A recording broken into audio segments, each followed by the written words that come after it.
नमस्कार और स्वागत है। आज हम बिहार के आंकड़ों की दुनिया में एक गहरी छानबीन करने वाले हैं। जी। हमारे पास दो बहुत दिलचस्प स्रोत हैं।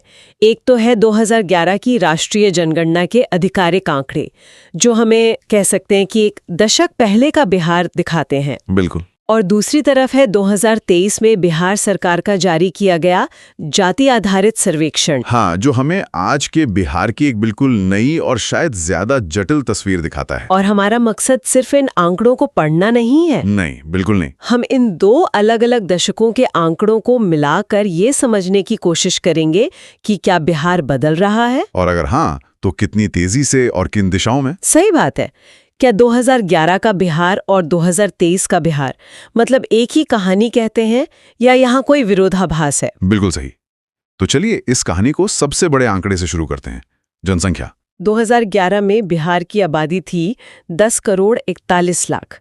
उस वक्त उत्तर प्रदेश और महाराष्ट्र के बाद ये देश का तीसरा सबसे ज्यादा आबादी वाला राज्य था। और आज तो ये आंकड़ा निश्चित रूप से और भी बढ़ गया होगा। हाँ। लेकिन आबादी से भी ज्यादा चौंकाने वाला आंकड़ा है जनसंख्या घनत्व का। ओ हाँ। सोचिए 2011 में पूरे भारत में 1 वर्ग किलोमीटर में औसतन 382 लोग रहते थे। बिहार में ये आंकड़ा था 1106। 1106 देश के औसत से लगभग 3 गुना ज्यादा। 3 गुना। ये भारत के किसी भी बड़े राज्य में सबसे ज्यादा है। 1106 लोग प्रति वर्ग किलोमीटर ये सिर्फ एक नंबर नहीं है। इसका असल जिंदगी में क्या मतलब होता है? इसका मतलब है हर चीज पर दबाव, जमीन पर जबरदस्त दबाव। यही वजह है कि बिहार में खेती की जोतें लगातार छोटी होती जा रही हैं। इसका असर हम शहरों में बढ़ती भीड़ में देखते हैं, पानी जैसे संसाधनों पर बढ़ते बोझ में देखते हैं, और शायद राज्य से बाहर होने वाले पलायन में भी। बिल्कुल। जब एक ही जगह पर इतने सारे लोग हों तो अवसर सीमित हो जाते हैं और प्रतिस्पर्धा बढ़ जाती है। और ये आबादी रुकी हुई नहीं है, ये बहुत तेजी से बढ़ भी रही है। हाँ, दशकीय वृद्धि दर बहुत ज्यादा थी। 2001 से 2011 के बीच बिहार की जनसंख्या 25.4% की दर से बढ़ी, जबकि राष्ट्रीय औसत था 17.7%। मतलब देश के मुकाबले बिहार की आबादी कहीं ज्यादा तेजी से बढ़ रही थी। और इसमें भी मुझे याद है मधेपुरा जैसे जिले में तो ये बढ़ोतरी 31% से भी ज्यादा थी। जी हाँ, ये एक तरह का डेमोग्राफिक इंजन है जो बहुत तेज रफ्तार से चल रहा है। और ये तेजी से बढ़ती आबादी रहती कहाँ है? शहरों में या गाँव में? हाँ, यहीं पर एक और बड़ा आंकड़ा सामने आता है जो बिहार की पहचान को परिभाषित करता है। और ये आंकड़ा मुझे हमेशा चौंकाता है। 2011 में बिहार की लगभग 88.7% आबादी गाँव में रहती थी। हर 10 में से लगभग 9 लोग। बिल्कुल, हर 10 में से लगभग 9 लोग ग्रामीण थे, जबकि पूरे देश का औसत उस वक्त करीब 68.8% था। ये एक बहुत बड़ा फर्क है। ये फर्क ही बिहार की पूरी अर्थव्यवस्था, समाज और राजनीति की बुनियाद है। इसका मतलब साफ है कि बिहार आज भी दिल से एक कृषि प्रधान राज्य है। शहरीकरण की दर सिर्फ 11.3% थी, जो हिमाचल प्रदेश को छोड़ दें तो देश में सबसे कम थी। और इस शहरीकरण में भी बहुत असमानता है। एक तरफ राजधानी पटना है जो लगभग 43% शहरी है, जहां मौके हैं, रोजगार है। और दूसरी तरफ समस्तीपुर और बांका जैसे जिले हैं जहां शहरीकरण 4% से भी कम है। तो ऐसा लगता है जैसे विकास और अवसर कुछ ही जगहों पर सिमट कर रह गए। सही कहा। और जब हम इस विशाल ग्रामीण आबादी की बात करते हैं तो हमें इसके अंदर की परतों को भी देखना होगा, खासकर महिलाओं की स्थिति। हाँ, शहरों और गांवों में स्वास्थ्य, शिक्षा और अवसरों के आंकड़े अक्सर बहुत अलग कहानी कहते हैं। बिल्कुल। चलिए लिंगानुपात के आंकड़ों से इस तस्वीर को और समझने की कोशिश करते हैं। लिंगानुपात यानी प्रति 1000 पुरुषों पर महिलाओं की संख्या। 2011 में बिहार का आंकड़ा था 918, जो राष्ट्रीय औसत 943 से कम था। हाँ, ये आंकड़ा पहली नजर में तो चिंताजनक लगता है। हाँ, है भी।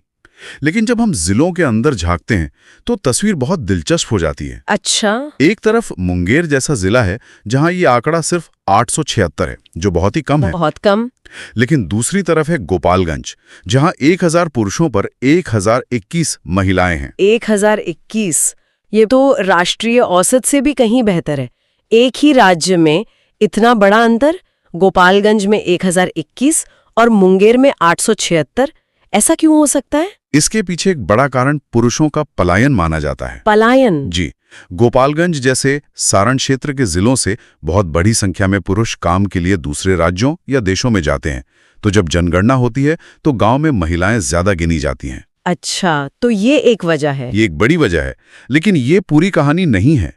ये उस क्षेत्र की सामाजिक सोच को भी कुछ हद तक दर्शाता है। अच्छा, तो ये तो हुई कुल लिंगानुपात की बात, लेकिन जो आंकड़ा मुझे सबसे ज्यादा चौंकाता है और एक अच्छी वजह से, वो है शिशु लिंगानुपात का। हाँ, 0 से 6 साल के बच्चों में। जी, बिहार में ये आंकड़ा 1000 लड़कों पर 935 लड़कियों का था, जो राष्ट्रीय औसत 919 से बेहतर है। यही तो बात है। ये एक तरह का विरोधाभास लगता है। कुल मिलाकर महिलाएं कम, लेकिन बच्चियां ज्यादा। इसका क्या मतलब हो सकता है? ये एक बहुत ही महत्वपूर्ण और सकारात्मक संकेत है। ये दिखाता है कि हाल के वर्षों में शायद सरकारी योजनाओं और सामाजिक जागरूकता अभियानों के कारण लड़कियों के जन्म को लेकर समाज की सोच में कुछ सुधार हुआ है। एक उम्मीद की किरण कह सकते हैं। बिल्कुल, इसे एक लीडिंग इंडिकेटर कह सकते हैं। अगर ये ट्रेंड बना रहा तो आने वाले दशकों में बिहार का कुल लिंगानुपात भी सुधर सकता है। हालांकि यहाँ भी किशनगंज, जहाँ ये 971 है, और वैशाली, जहाँ ये 904 है, जैसे जिलों में काफी अंतर है। तो लिंगानुपात में एक मिलीजुली लेकिन उम्मीद भरी तस्वीर दिखती है। पर अब एक ऐसे क्षेत्र की बात करते हैं जो शायद बिहार की सबसे बड़ी चुनौतियों में से एक रहा है, साक्षरता। 2011 के आंकड़े यहाँ क्या कहते हैं? 2011 के आंकड़े यहाँ एक कड़वी सच्चाई दिखाते हैं। उस समय बिहार की साक्षरता दर सिर्फ 61.8% थी। देश में सबसे कम? जी, देश में सबसे कम थी। राष्ट्रीय औसत उस वक्त 73% था। ये एक बहुत बड़ा फासला है। और इस 61.8% के आंकड़े के अंदर भी एक और कहानी छिपी है। पुरुषों और महिलाओं के बीच की खाई? हाँ, पुरुषों की साक्षरता दर 71.2% थी, जबकि महिलाओं की सिर्फ 51.5%। ये लगभग 20% का सीधा अंतर है। 20%। और ये सिर्फ एक आंकड़ा नहीं है।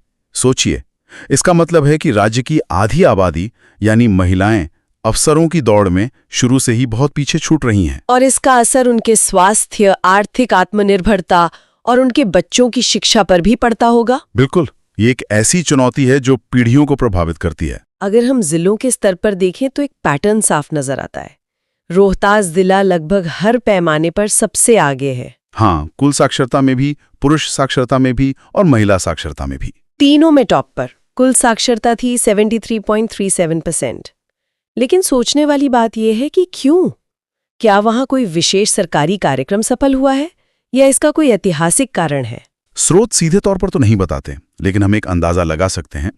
रोहतास दक्षिणी बिहार के मैदानी इलाके में है, जिसे बिहार का धान का कटोरा भी कहते हैं। अच्छा?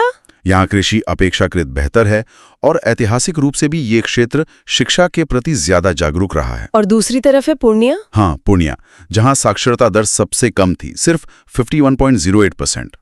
पूर्णिया सीमांचल क्षेत्र में आता है, जहाँ हर साल बाढ़ और गरीबी जैसी चुनौतियां ज्यादा गंभीर रही हैं, जो सीधे तौर पर शिक्षा को प्रभावित करती हैं। बिल्कुल।